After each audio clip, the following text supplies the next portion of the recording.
கரூரில் 3,30,00,000 மதிப்பீட்டில் 310 LED தெருவிளக்குகள் தமிழக போக்குவரத்து துறை அமைச்சர் MR விஜயபாஸ்கர் அவர்களால் இன்று பொதுமக்களின் பயன்பாட்டிற்கு துவங்கி வைக்கப்பட்டது. அது பற்றிய செய்தி.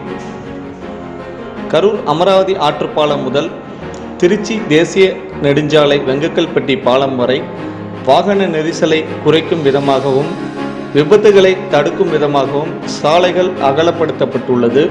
மேலும் சாலையின் நடுவே தடுப்பு சுவர் அமைக்கப்பட்டு புதிய LED தெருவிளக்குகள் பொருத்தப்பட்டுள்ளது. இதன் மதிப்பு 3,30,00,000 மதிப்பில் அமைக்கப்பட்ட 310 LED தெருவிளக்குகள் இன்று முதல் பொதுமக்களின் பயன்பாட்டிற்கு துவங்கி வைத்தார் தமிழக போக்குவரத்து துறை அமைச்சர் MR விஜயபாஸ்கர். அது பற்றிய செய்தி தொகுப்பு நமது கரூர் பூமி யூடியூப் சேனல் வாயிலாக